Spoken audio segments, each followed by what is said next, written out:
Pay $25,000 or we'll destroy it.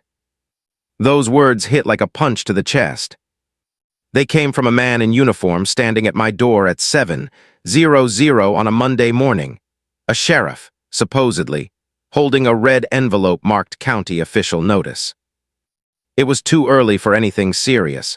The air still smelled of rain. My coffee hadn't even brewed yet. But his knock wasn't polite. It sounded like an emergency, like the kind of pounding that makes your stomach twist before you even reach the door. When I opened it, there he was, Sheriff Johnson, mid-50s, square shoulders, sunburned face. His badge glinted in the morning light, but something about it didn't sit right. He looked official, sure, but stiff, over-rehearsed. "I'm Sheriff Johnson, County Law Enforcement," he said, voice sharp, mechanical. "I've been sent on behalf of the Elm Street Historical Preservation HOA. This is an official notice. Pay $25,000 or your property will be demolished within 7 days. 7 days. I just stood there. My mind couldn't keep up. My hands shook not from fear, but from disbelief. 3 years of my life. Every weekend, every paycheck, every hour I wasn't working my construction jobs went into restoring that mansion. A century-old Victorian wreck, left for dead. I'd brought it back to life with my own hands. And now this stranger was telling me that if I didn't pay 25 grand to some HOA, I'd never heard of, the house would be gone. I took the envelope. The paper was thick, the print professional, but the seal was wrong. I've seen hundreds of official documents in my career, and this one screamed fake. The formatting was off. The county stamp didn't match. Even the signature line looked photocopied. When I told him there was no HOA on this street, his eyes didn't even blink. He just read from his script. Elm Street Historical Preservation, HOA, was formed last month under Emergency Neighborhood Safety Petition. You missed the mandatory enrollment notification. That word emergency, it was supposed to sound convincing, but it felt like theater. Behind him, a white van idled by the curb. No county logos, no plates I recognized. 2 men in orange vests were taking pictures of my mansion, measuring things, like they already had plans to tear it down. That's when my instincts kicked in. I've worked around real inspectors, real county teams. They don't sneak around with unmarked vans. They don't hide their credentials. Something was wrong. The so-called sheriff started throwing around phrases like environmental safety violations and lead contamination threats. I almost laughed. I'd spent 3 years restoring that house using lead-safe practices. Every permit, every inspection cleared. My file was spotless. So I asked him for his badge number. That's when he hesitated, just long enough to confirm everything. "Sir, the HOA president will explain the details tomorrow," he said, tucking his clipboard away like he was done performing. Then he walked back toward the van. No ID, no signature, just gone. The silence that followed felt heavy. I could still hear the faint creak of the old porch boards beneath my feet, the soft rustle of wind through the half-finished ivy along the balcony rail. I looked at that mansion, the one I'd spent my life rebuilding, and for the first time it didn't feel safe. I stepped inside and closed the door slowly. My hands were covered in sawdust from yesterday's flooring project. There was still paint drying on the stair rail. I remember thinking how ridiculous it was that people like this could show up, speak with authority, and try to take it all away with a piece of paper and a lie. That night I barely slept. Every time I heard a car pass, I thought they'd come back. And yet beneath all the fear, something else started to burn, a need to understand. Who were these people? How did they get my name? And how could an HOA appear overnight on a street that had never had one? At 2 a.m., I went down to my office. Old property files were scattered everywhere, contracts, deeds, purchase records from 3 years ago. Dust coated everything, but I started sorting through them anyway. If someone thought they could steal this home through fake paperwork, they'd picked the wrong guy. And then something caught my eye. In the corner of the room sat an antique piano bench, part of the mansion's original furniture. I hadn't opened it in months. Inside was an envelope. No name, just typed words on old paper. Continue restoration. Watch the inspectors closely. The truth hides in the paperwork. And 5 crisp $100 bills. That's when I realized someone else already knew what was happening. Someone who had been watching this longer than I had. And tomorrow, when I meet this so-called HOA president, I'll find out just how deep this rabbit hole goes. The next morning, I was up before sunrise. Couldn't sleep anyway. The house was too quiet, the kind of quiet where you can hear your own pulse. I made coffee, black and bitter, and sat at the kitchen table staring at that red notice. 7 days. 7 days until they said they'd destroy the home I'd spent 3 years rebuilding. By 8:30, I'd made up my mind, no more guessing. I was going straight to City Hall. If there really was a new HOA on Elm Street, there'd be paperwork. Government loves paperwork. And if there was, then I'd know exactly what kind of scam I was dealing with. The morning air was cold and sharp when I stepped outside. Dew still clung to the grass. A crow perched on the front gate let out a screech that made me flinch, like it was warning me. Down the block, the same white van sat parked at the corner. Engine idling. I pulled my phone, snapped a quick photo of the license plate. No movement inside. Just tinted glass staring back. The drive to City Hall felt longer than usual. Every traffic light turned red. Every minute stretched. When I finally parked, I caught my reflection in the glass doors. Eyes tired, shirt wrinkled, jaw tight. A man ready for a fight he didn't ask for. Inside, the fluorescent lights buzzed. The clerk behind the counter looked mid-40s, calm, the kind of person who's seen every kind of confusion walk through those doors. I laid the envelope on the counter. "Ma'am, I need to verify this. It says the Elm Street Historical Preservation HOA formed last month." She adjusted her glasses, typed for maybe 15 seconds, and shook her head. "No such HOA exists in this county. Nothing under that name, no formation documents, no authority filings." She turned the screen toward me, empty search results. It was like watching fog lift after a nightmare. Relief mixed with anger. I wasn't crazy, but someone was definitely playing a dangerous game. She studied the red notice next, frowning at the fake seal. "This isn't county formatting," she said. "There's no docket number, no hearing reference, and demolition orders require a 30-day notice minimum, not 7. Her voice softened a little. "You might be the victim of impersonation, sir. I'll log a report and give you contacts at the real sheriff's office."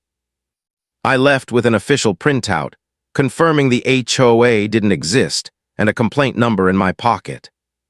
For the first time in 24 hours, I could breathe again.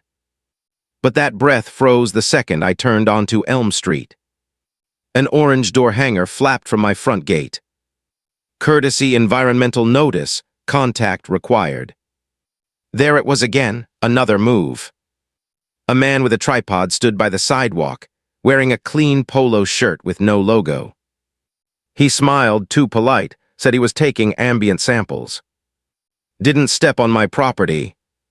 Didn't need to." He was just letting me know they were still watching. 10 minutes later, my phone buzzed. A voicemail from Environmental Assessment Services. A robotic voice said a mandatory walkthrough was scheduled for Thursday. No county callback number, just a message drop box. And as if on cue, the phone rang again. A woman's voice this time, smooth, confident. "Gregory, this is Rebecca Adams, president of the Elm Street Historical Preservation HOA. I wanted to help you get ahead of enforcement. Let's put you on the calendar for Thursday morning."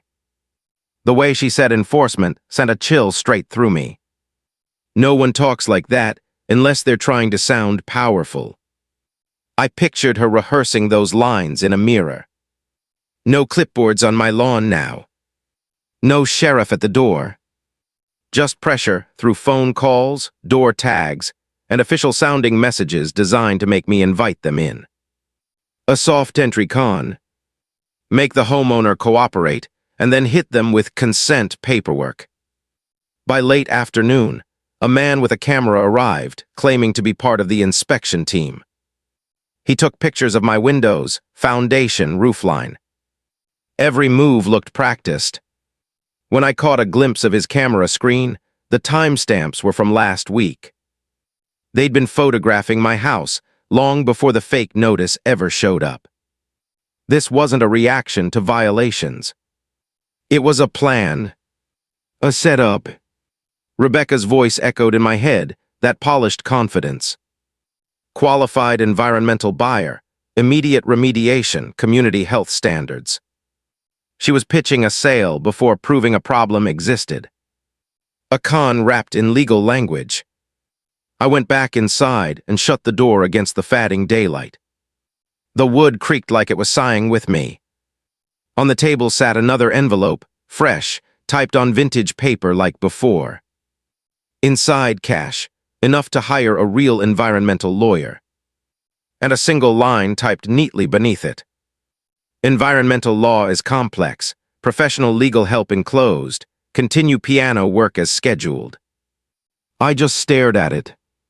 Someone out there knew exactly what was happening, and wanted me to keep restoring that old piano in the basement as if nothing else mattered. The same piano that had been sitting silent for a century, waiting for a story like this to unfold. Wednesday morning came with a strange mix of dread and determination.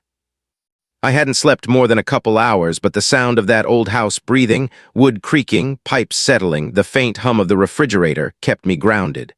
This was my home, my work, my fight.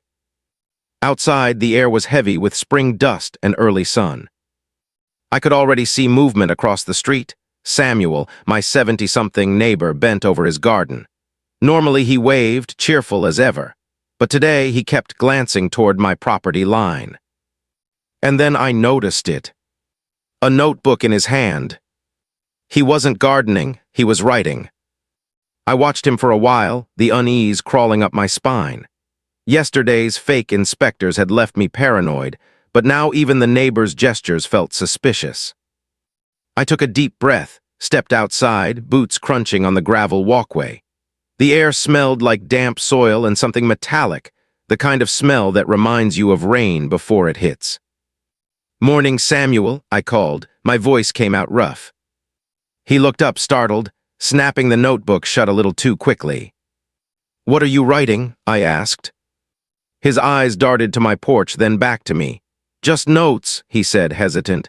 "Neighborhood watch stuff." "Notes on me." He sighed, and for a moment I thought he might lie, but then he motioned me closer. "Gregory, you need to see this."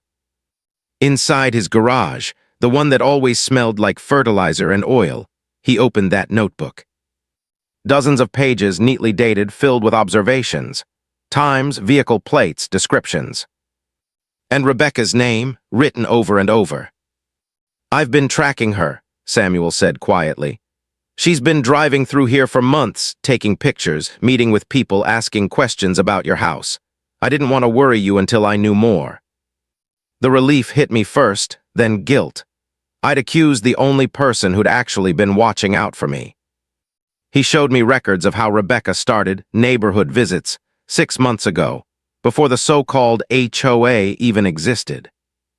She'd approached elderly residents, claimed to be from an environmental preservation program, and offered small thank-you payments for answering her questions about other houses on the block.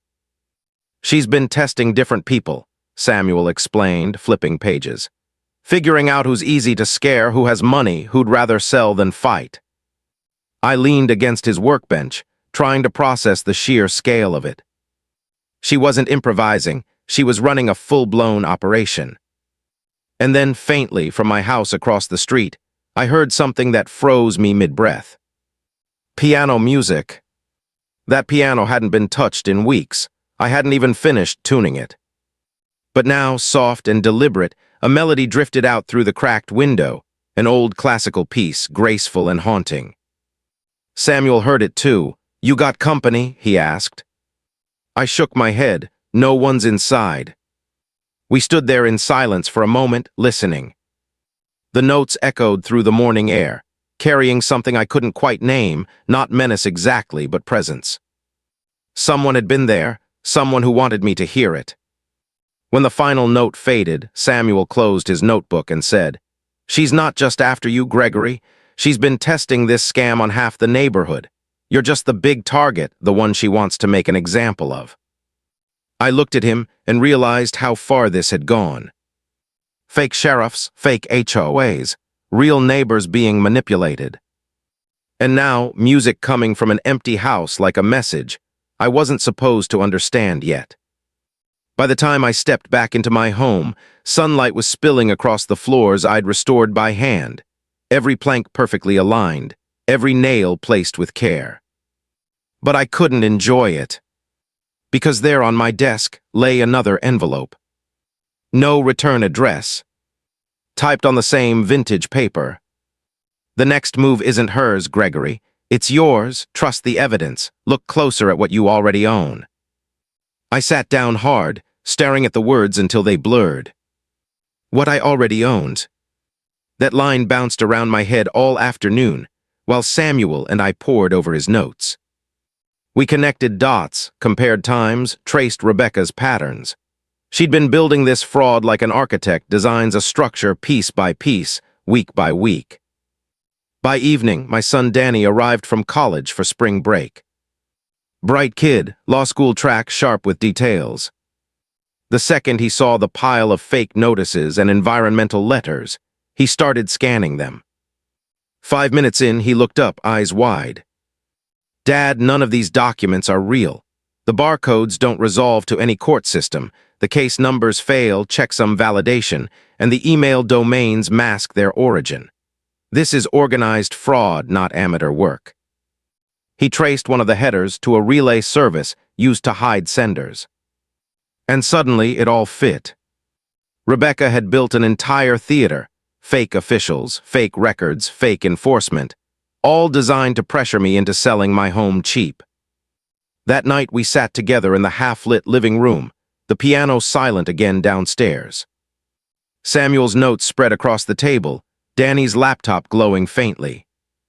The wind outside rattled the shutters, and somewhere in the distance a dog barked. Danny looked at me. "Dad, we can beat this, but you need to understand she's not alone. She's connected to people who know this system inside out." I nodded, staring into the darkened hallway where the piano sat waiting in silence.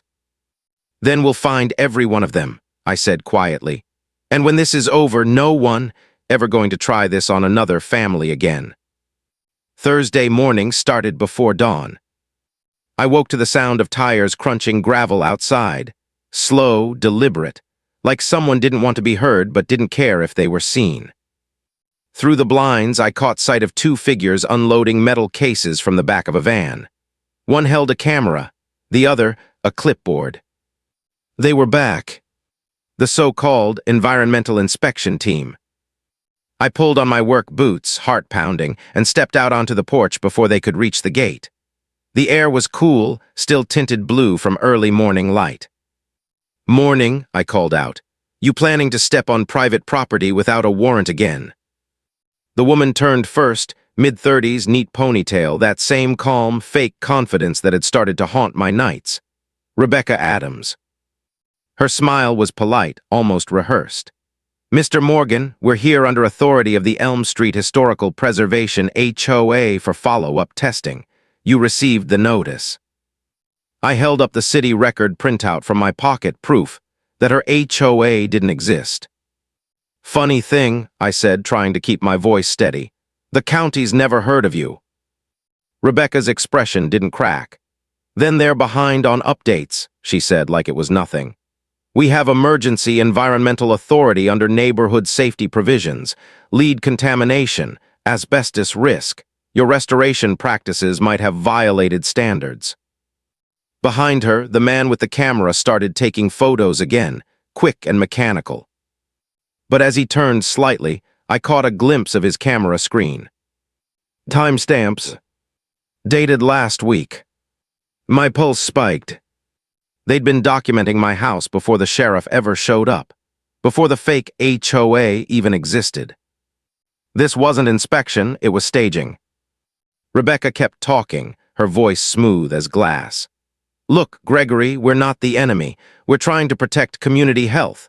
A qualified environmental restoration buyer is interested in taking over if the remediation cost exceeds your budget. That's when it clicked.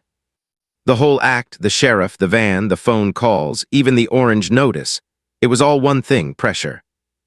She wasn't inspecting my house. She was preparing to steal it. I didn't answer her right away. I just listened to the faint click of the camera shutter over and over. Then I asked quietly, "Who's the buyer?" Rebecca's eyes shifted just for a second, and I knew she didn't expect that question. "The buyer prefers confidentiality," she said, turning away, "until the environmental process is finalized." That single hesitation told me everything. The buyer didn't exist. She was the buyer. When the team packed up, I noticed how efficient they were, too efficient for a spontaneous test. The chemical kits they used were the kind you buy to make a show, not to prove anything. They slapped yellow stickers on my door that said "hazardous material" in bold red letters. I stood there until they drove off. And that's when I noticed the envelope taped behind my front door, plain paper, old typewriter font. Professional help costs money. Legal envelope enclosed. Keep working on the piano. Inside, more cash, enough for an environmental lawyer.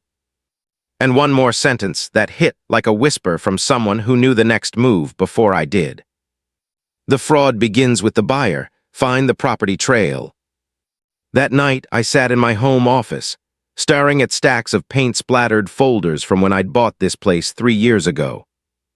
Most were just closing documents, but one file caught my attention. The handwriting on the cover, Suite 204, Downtown Building Assets. I didn't remember writing it.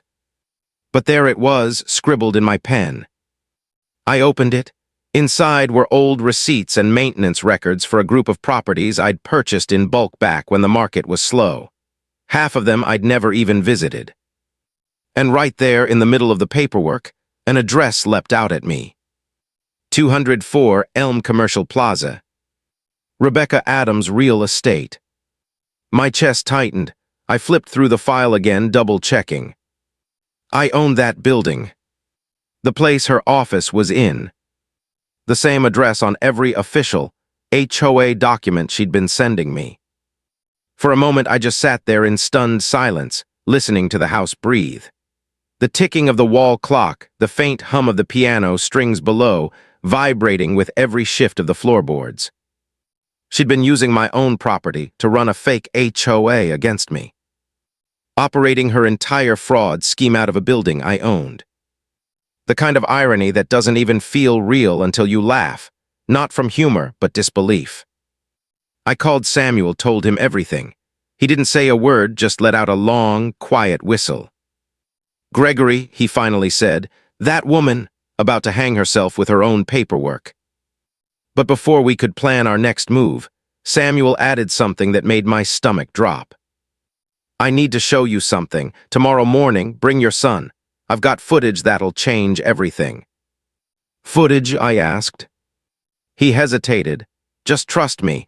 I've been recording her for months, and it's time you saw what she's really been doing." I hung up and sat in silence for a long time, the house creaking around me. Downstairs, the piano bench sat open, the ivory keys catching the light from the hallway. I pressed one just to break the stillness. The note echoed, low, resonant, like the beginning of something that was finally turning in my favor. Tomorrow, I'd see Samuel's evidence. And for the first time, I wouldn't just be reacting to Rebecca's lies. I'd be ready to expose them. The morning came heavy and cold. Fog clung low across the street, soft and silver, wrapping everything in quiet. By the time I stepped outside, Samuel was already waiting on his porch, camera bag slung over his shoulder, a thermos steaming in his hand. He looked tired, like he hadn't slept either. Danny joined me, still buttoning his jacket, laptop under his arm. Samuel waved us over without a word. Inside his garage, the smell of coffee mixed with the scent of oil and sawdust. The lights buzzed faintly, casting long shadows across the workbench where he'd set up an old monitor and a small black hard drive. He didn't waste time. "I started recording her 6 months ago," he said, voice low. Didn't trust her the minute she showed up. The first video played, grainy, time-stamped. Rebecca, standing by the end of my driveway, pointing at the house while speaking to a man in a suit. They were measuring the property lines, laughing. The man handed her a folder, and she slipped an envelope inside her coat. Then another clip a week later. The same van that had parked outside my house at dawn. The same men with clipboards. Only this time, they were at a completely different address, 2 streets over, pulling the same stunt on another homeowner. "His name's Carl," Samuel said. "Veteran, retired. They pressured him into selling his duplex for half its value, told him the roof had asbestos. It didn't." My jaw tightened. This wasn't just about me anymore. Clip after clip showed Rebecca rehearsing the scam, the fake inspectors, the calls, the staged sheriff visits. Always rotating faces, always the same script. Danny leaned forward. "She's orchestrating an entire fake HOA network. Different LLCs, same people behind them. It's real estate fraud disguised as neighborhood preservation." Samuel nodded grimly. "She's been buying properties through shell companies. Yours is the crown jewel, the restored mansion. Once you signed a consent form, she could claim environmental acquisition rights, transfer ownership, and flip it to her buyer. Easy money." He paused, glancing at me. "But the thing is, she never expected you to fight back." That line stuck with me. Maybe she thought I'd panic. Maybe she thought I'd give up like others before me. But what she didn't count on was how much that house meant. When I bought the mansion, it wasn't just about property. It was legacy, something to rebuild with my own hands after losing my wife. Every brick I restored carried her memory. The smell of fresh paint, the creak of the old staircase, it was all I had left that still felt like ours. And now someone was trying to take it with paperwork and threats. I looked at Samuel. "We take this to the sheriff, the real one." He hesitated, then clicked another video. This one hit harder. Rebecca was standing in a meeting room, a cheap rental office, probably in that same building downtown. She was talking to a group of people I didn't recognize. "If he doesn't pay by Friday," she said, packing, "we'll trigger the demolition clause. The Sheriff Act worked once, it'll work again. He'll cave under pressure, and if not, we'll stage contamination and seize it for cleanup." My heart pounded so hard, I could barely hear her next words. "Once that mansion's under our name, we can resell it for triple. No one ever checks these old properties, they just panic." Danny's hands clenched into fists. "Dad, that's conspiracy." She literally admitted to running a coordinated scam on video. I leaned against the workbench, feeling that old surge of anger mix with disbelief. And then Samuel hit pause, zooming in on the timestamp in the corner. Tuesday. The day before the fake sheriff showed up at my door. For a few seconds, none of us spoke, just the sound of the garage clock ticking. Then I said quietly, "We have everything we need." That afternoon, Danny and I drove to the county sheriff's department, the real one. I carried Samuel's hard drive in a plain brown envelope. The officer at the desk listened, skeptical at first, until we showed him the videos, the fake notices, the documents traced to Rebecca's fake LLCs. He made a call, then another. Before we knew it, a detective named Morales came out, introduced himself, and started taking notes fast. "This isn't the first complaint we've heard about her," he said, shaking his head. "We just didn't have proof until now." It was nearly sunset when we left the station. The sky burned gold over Elm Street, the mansion standing tall against it, every window glowing in the warm light. For the first time in days, it looked peaceful again. But peace never lasts long when truth starts surfacing. When we got home, a black SUV was parked by the curb. Rebecca stood beside it, perfectly calm, arms crossed, a small smile on her face like nothing had changed. "Evening, Gregory," she said softly. "I hear you've been asking questions." Danny moved closer to me, tense. She glanced toward the house, then back at me. "You really should have just sold when you had the chance." And with that, she got back into the SUV and drove off, her taillights fading into the dusk. I watched them disappear and felt that quiet, dangerous calm settle in, the kind that comes when you stop being afraid. Because now I wasn't guessing anymore. Now I had proof. And next time she came around, she wouldn't be the one holding the cards. By Friday morning, the street felt different. Quiet but not peaceful. That kind of quiet before a storm, when the air itself feels like it's holding its breath. I could sense it the second I stepped out onto the porch. The birds were gone. The air was still. Even the wind through the old oaks had stopped whispering. Danny was already in the kitchen, talking quietly on the phone with Detective Morales. From what I could hear, the county had started pulling financial records tied to Rebecca's fake LLCs, and what they were finding was worse than anyone expected. Multiple shell companies, fraudulent liens, properties stripped of value and flipped within weeks, all under different HOA names. Rebecca wasn't just scamming a few people, she was running a network. Danny hung up and looked at me. "They're building the case fast, Dad. Morales says to lay low, they'll move on her soon." I nodded. "Lay low," I repeated, though I knew I couldn't sit still. By noon, Samuel stopped by. He looked uneasy, eyes darting toward the street every few seconds. "They're spooked," he said. "Her people haven't shown up since yesterday, but someone parked across from my place last night, sat there for an hour, no lights, engine running." I didn't ask who it was, we both knew. Inside, the house felt heavier than ever. The piano downstairs stood silent, dust floating lazily in the narrow beams of sunlight cutting through the blinds. I kept thinking about the notes that had played themselves days ago, the song no one should have known.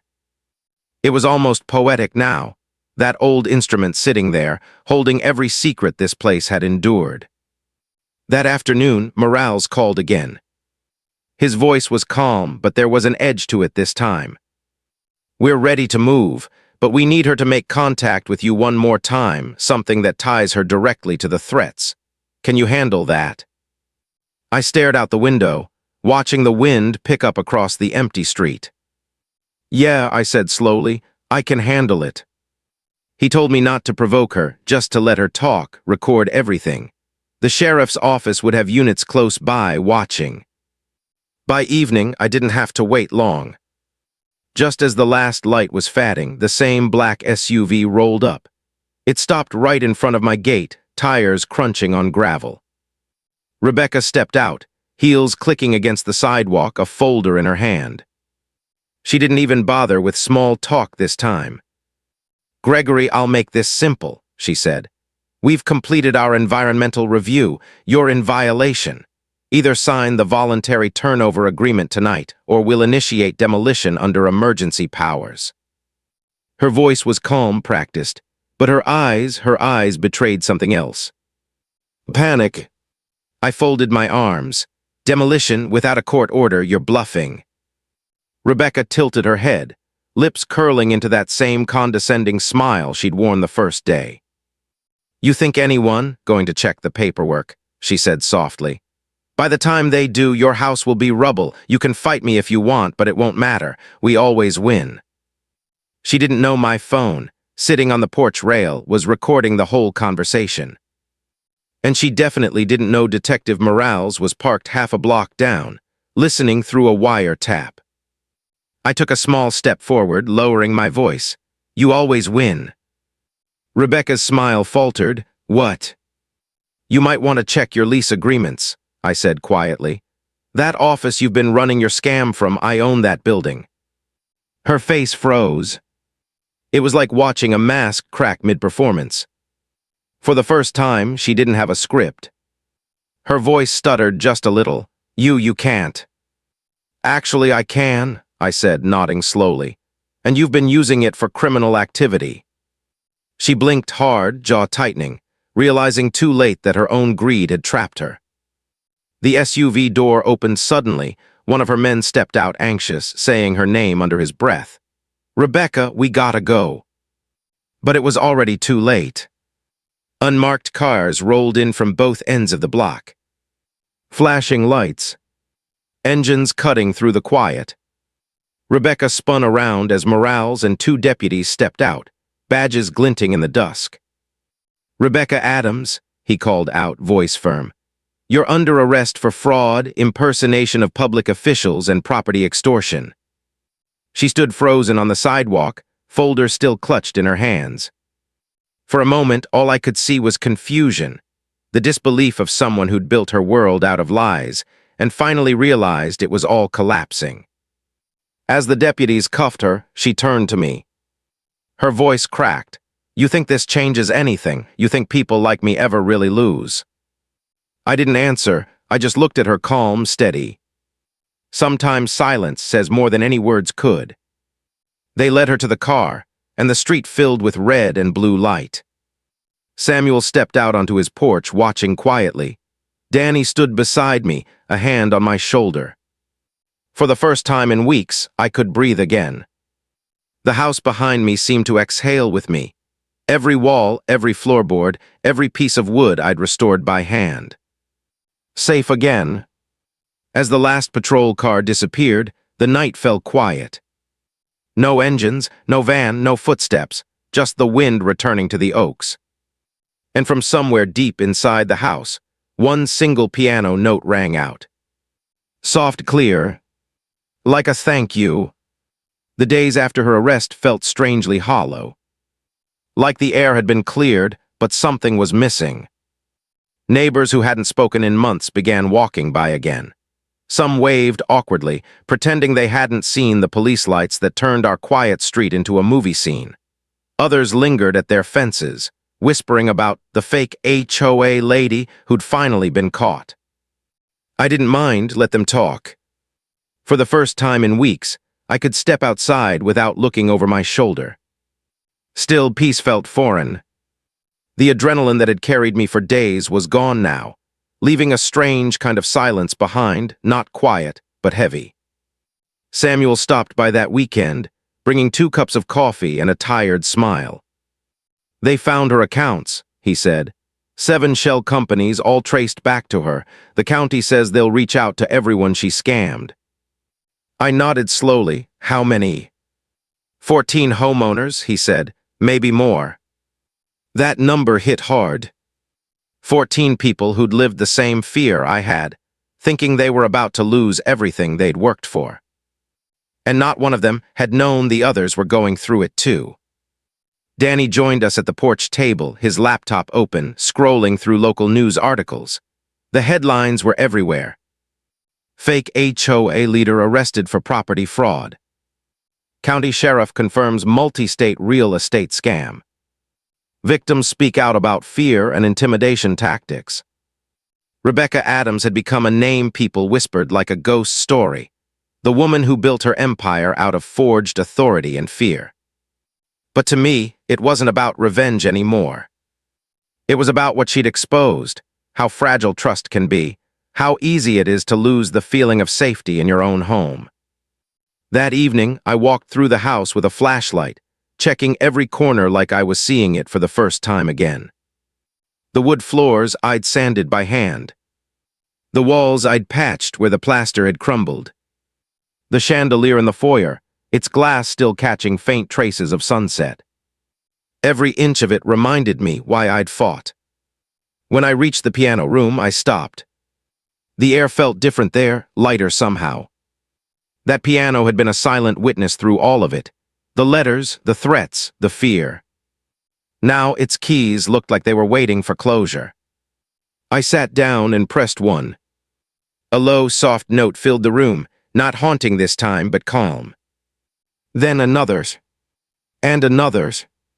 Before I knew it, I was playing, slowly, unevenly. The same tune I'd heard that day when the house was empty, the melody someone had played to warn me.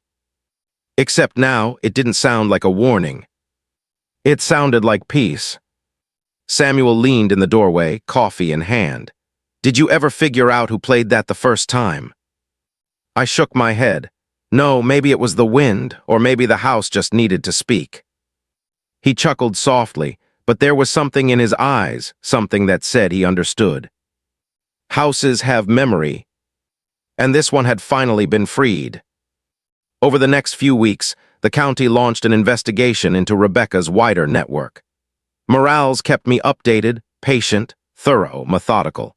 He said my documentation, Samuel's footage, and Danny's technical tracing had given them everything they needed to connect her scams across 3 counties.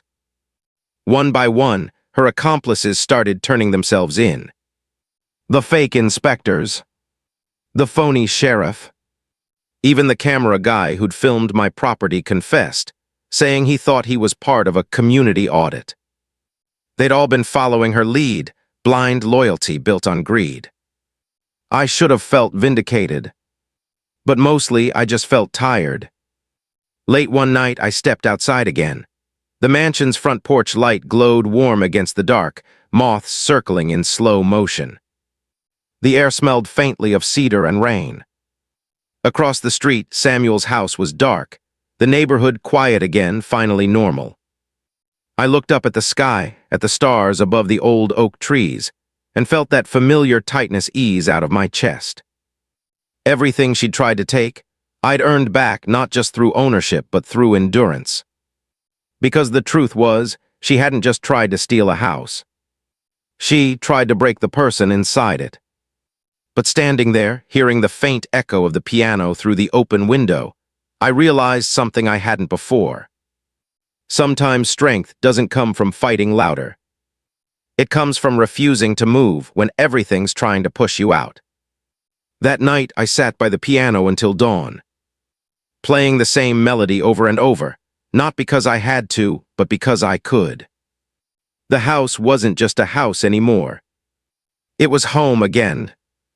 It's been 6 months now since the day the sheriff's cars took Rebecca away.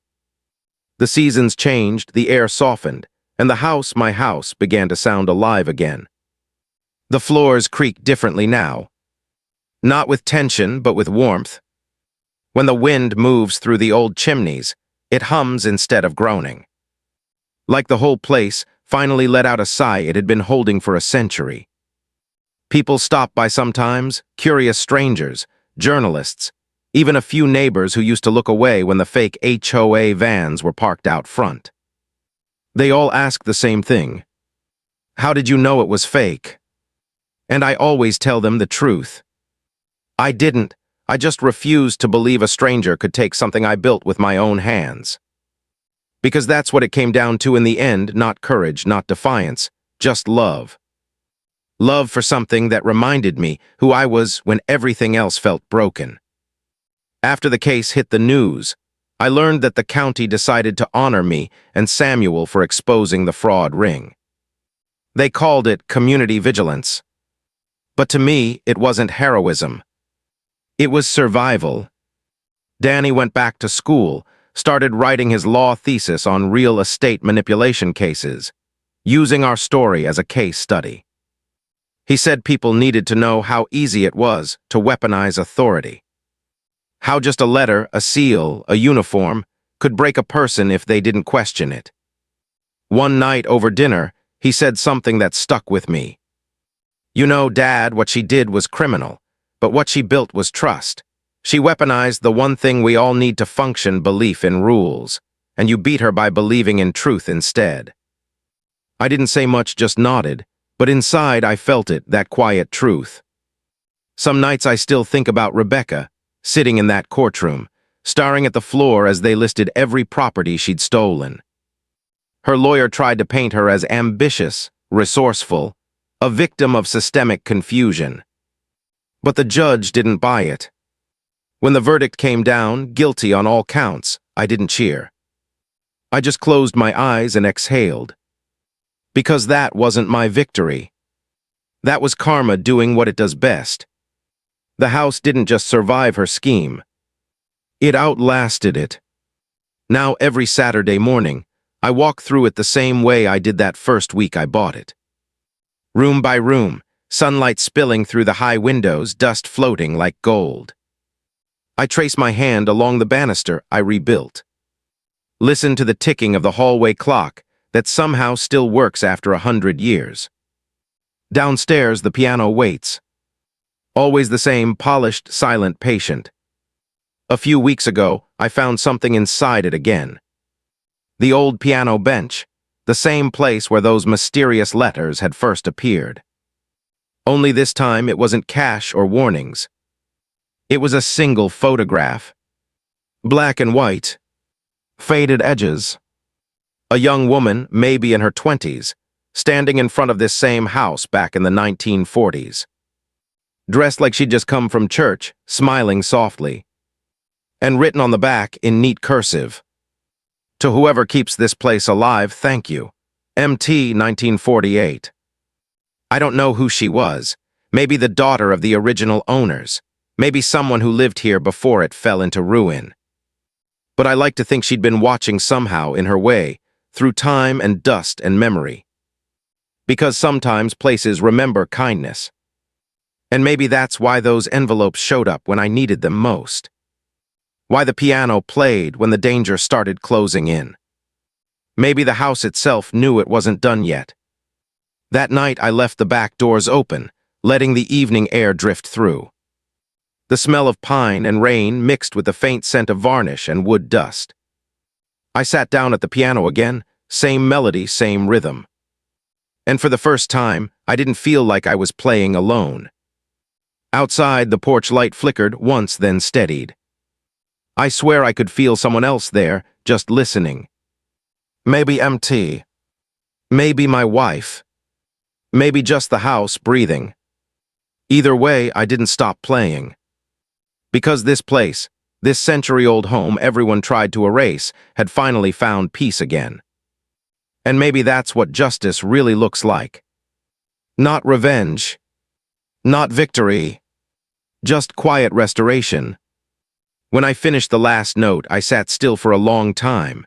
The silence that followed wasn't empty anymore, it was earned.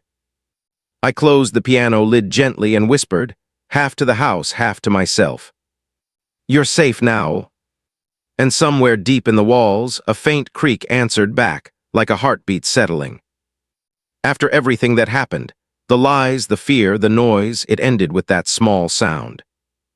A home breathing again. And that was enough. You've heard this confession, now wait until you hear the next one.